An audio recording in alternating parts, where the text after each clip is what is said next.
She's a funny girl. Okay. Is your birthday? No. My name is Errin. I'm an alcoholic. Hi, Errin.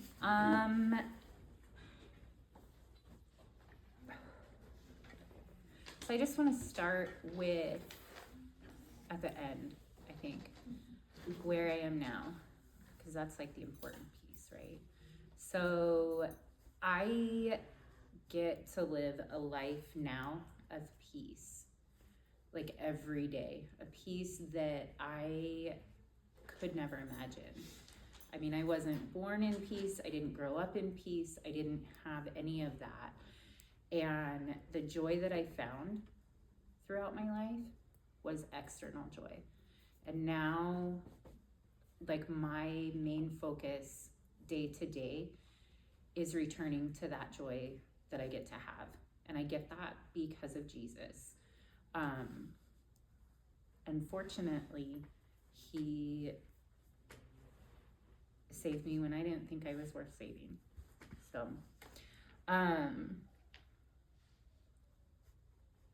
now we'll go to the beginning. I come from a long line of addiction and acute mental illness. My grandparents had mental illness and addiction. My parents absolutely did. My mom married several times before I was 10. And with that, almost with each husband, we changed religions. So I had this general idea that, and I don't know where it came from, but I believed that if you could pick your flavor of God, then how could it be true?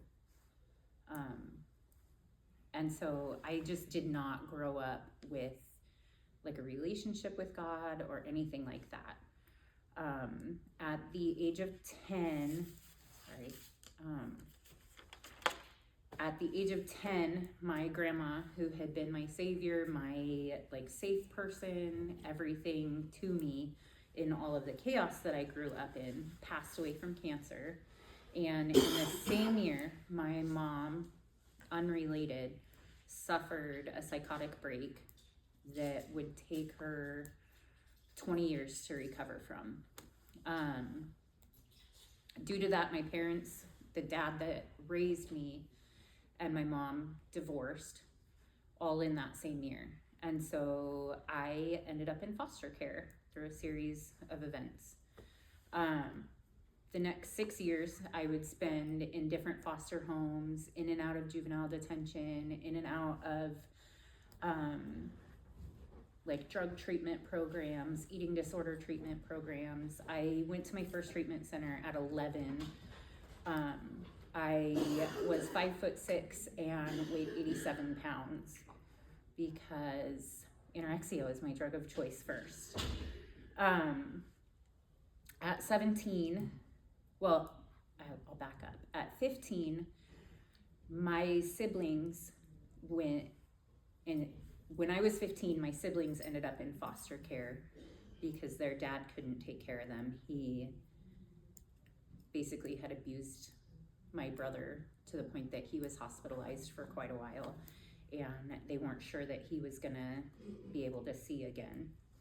So at 15, I started the process for emancipation. I worked 3 jobs. I just believed that I had to do it on my own.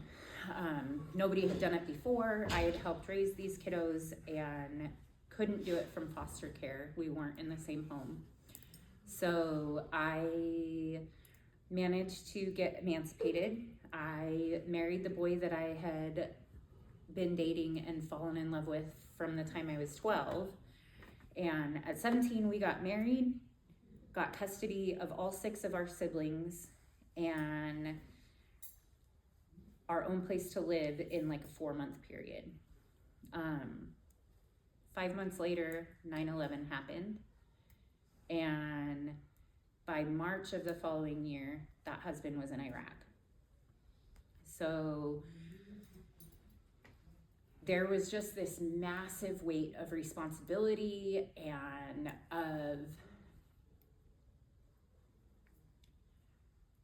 loneliness, I guess is the best way to put it. I felt super alone, and I had a huge amount of responsibility on me, and I did not know how to handle that.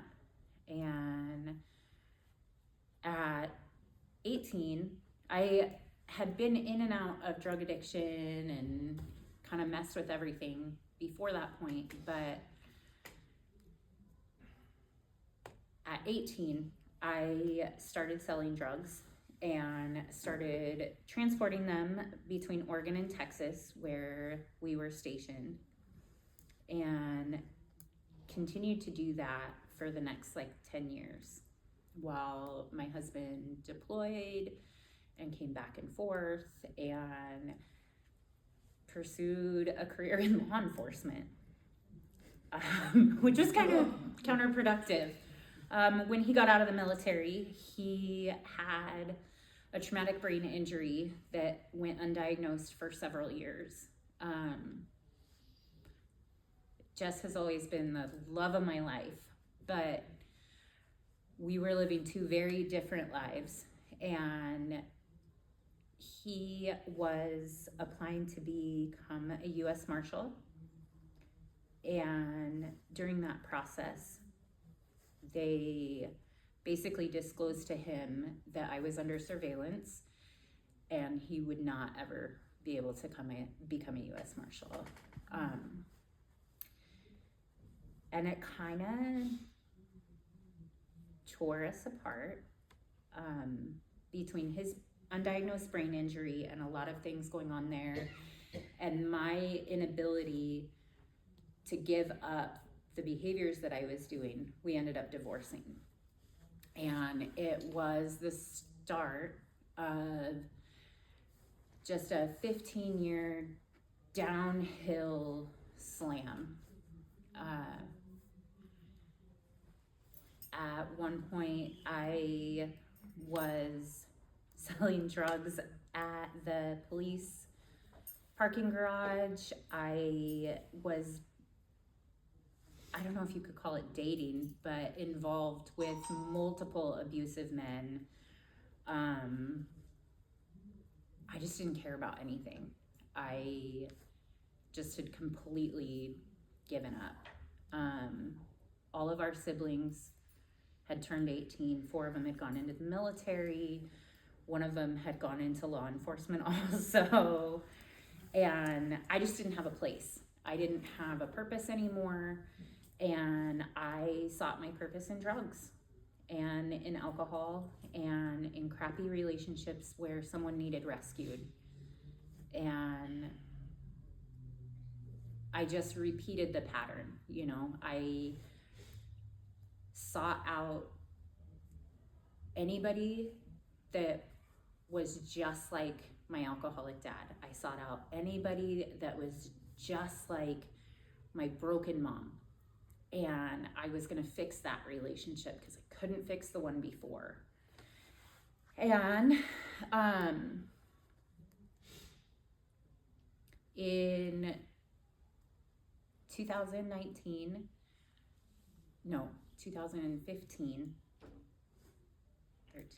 somewhere around there, a long time ago, I got in a relationship with someone and settled into this relationship, and it was like the beginning of the end.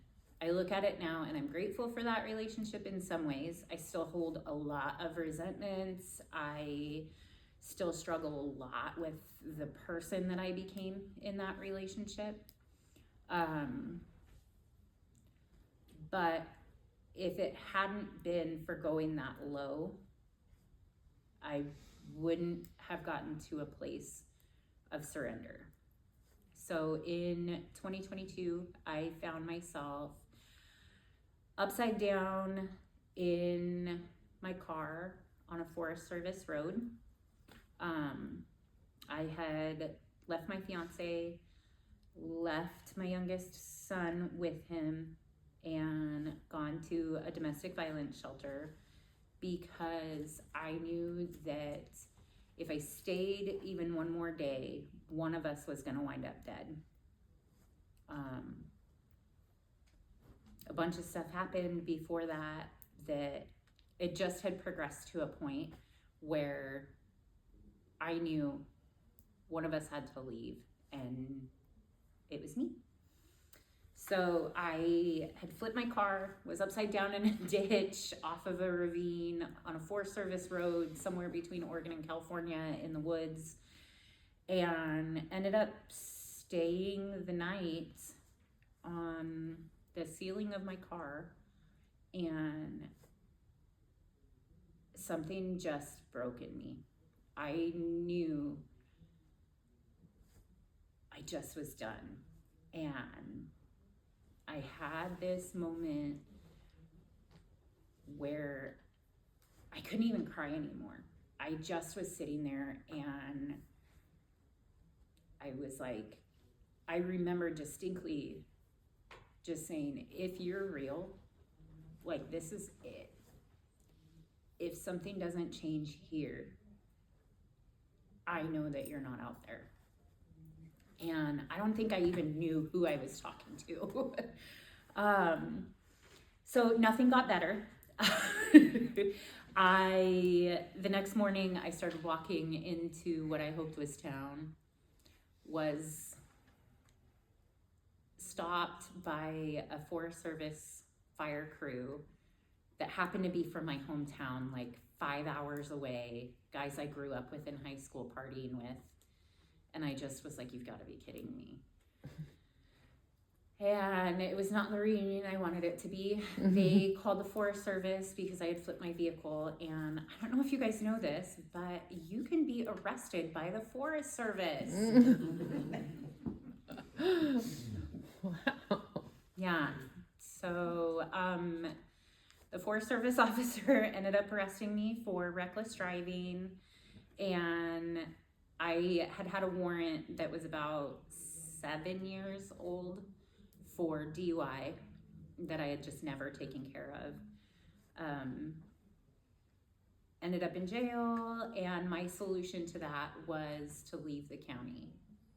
They book and released me, and I hopped on a Greyhound and went to Salem to my best friend's house, continued to drink, was out of control, and finally was like, I just got to go to detox because it's too expensive for me to keep drinking like this. Like, the bill was too big is why I went. While I was in detox, I had been at this detox several times. They knew me well. I had been through most of the treatment centers in Oregon, and the counselor lady was like, I mean, we can send you to another one again, like, pick one. And little did I know, they had just received a flyer for Shepherd's Store. And she was like, I don't know anything about this place. It's in Portland. And I was like, I hate Portland. And she was like, do you want me to call and find out about it? And I was like, fine, whatever.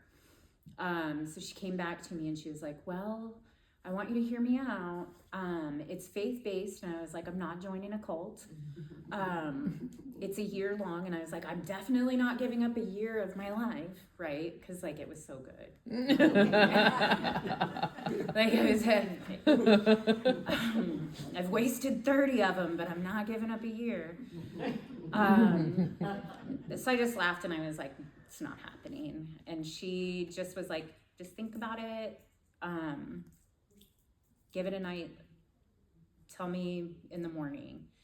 And in the middle of the night, I could not sleep, and I just kept hearing this voice over and over again, asking me what I was so concerned with letting go of. At this point, I didn't have my kids with me. I wasn't working. I wasn't happy with myself. I was miserable. I was sick. I was drinking so heavily at this point that if I didn't have a drink within a few minutes of waking up, I was shaking. I was at a medical detox because of having seizures before. And I just kept hearing this voice in the middle of the night saying, what are you so afraid of letting go of? You asked me, I'm offering, and you're too scared. And I went out to the front desk, told them to call her, let her know I'd go. And they kept me at that detox 5 days past what they could while my clearance for Shepherd's Store opened up. And at that point, I got to Shepherd's Store and was like just in a fog.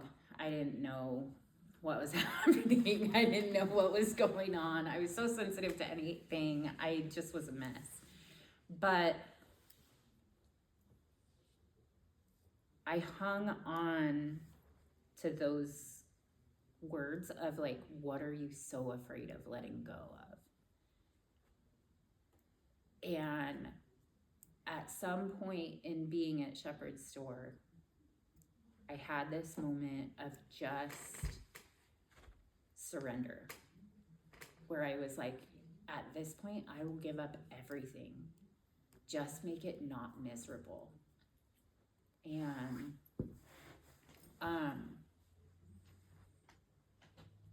it worked. It didn't work fast. It worked really, really slow. In my eyes, anyway. I think in less than 2 years, a completely new life is probably fast. But I have seen through that surrender, just every time I let something go, God fills my hands bigger. So I have managed to restore relationships with all 3 of my sons. My youngest son now lives with me, which is crazy. While I was at Shepherd's Store, I fought for custody of him and won. And I get to parent him every day, even on the horrible days. But the horrible days are so worth it, because now I get to break that cycle with him too. He gets to see what healthy parenting is like. He gets to see what a mom who's becoming whole looks like. And honestly, that's the best gift I could get. Not just give him, but the gift of being able to let my boys see that it doesn't always have to be like this or like what they've seen.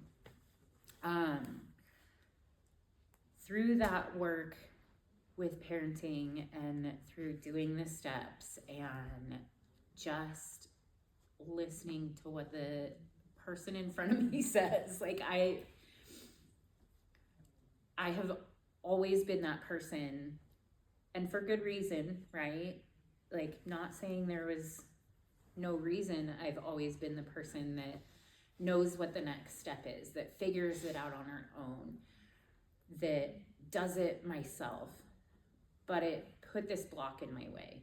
And now, through learning to do what the person in front of me says, to follow in the footsteps of the people who do it every day, I've learned how to become less reactive. I don't snap over every little thing. I get to see that people in my life trust me. Like, I couldn't even make a friendship with someone without being so proud of myself for having that friendship. I had to share it. And now